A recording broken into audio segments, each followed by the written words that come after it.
First Narendra మోడీకి ముస్లింల మద్దతు ఉందా లేదా? ఇది ఎందుకంటే ముస్లింలలో నరేంద్ర మోడీని విలన్ని చేసేటటువంటి కార్యక్రమం చాలా రోజుల నుంచి నడుస్తుంది. అందులో భాగంగా దాన్ని నమ్మి అంగీకరించి ఆయన తిట్టుకున్నటువంటి వాళ్ళు కూడా ఉన్నారు. బట్ ఇప్పుడు ప్రపంచంలో ముస్లిం దేశాలు, ప్రధానమైనటువంటి ముస్లిం దేశాలు ఏంటవి అంటే సౌదీ అరేబియా, దుబాయి, బహ్రెయిన్ ఇట్లాంటివే కదా. వాటి తర్వాతనే కదా మిగతాయన్నీ కూడా.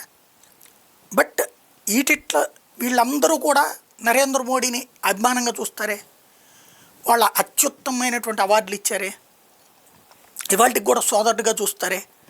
వీళ్ళల్లో ఏ ఒక్కళ్ళైనా సరే వ్యతిరేకంగా ఉన్నారా? ఇక్కడే అసలు విచిత్రం ఏంటంటే, ఈ వీళ్ళతో సంబంధలే అంటే సౌదీ అరేబియా, దుబాయి లాంటి అయితే వాణిజ్య అవసరాల రీత్యా, భౌగోళిక రాజకీయ పరిస్థితుల దృష్ట్యా భారత్తో మరింత దగ్గరగా ఉంటాయి. టర్కీ అక్కడ ఒక మతరాజ్యాన్ని మార్చడానికి ఇంకొక మతరాజ్యం కోసం ఖలీఫా తనకు తాను ప్రకటించుకునేటటువంటి ఎర్డోగన్ లాంటివాడు. పాకిస్తాన్ వీళ్ళని అసలు ముస్లింలుగా, భారతీయులను అక్కడ ముస్లింలుగా, భారతీయ ముస్లింలను అక్కడ ముస్లింలుగా చూడనీరు, వాళ్ళని వలసదారులుగా చూస్తారు పాకిస్తాన్లో. అట్లాగే షియాలను ఎలా చూస్తారో తెలుసు.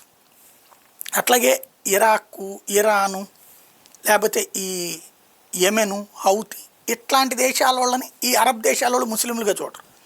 అందుకని వీళ్ళు వలస వస్తానన్నా వాళ్ళని రానియరు.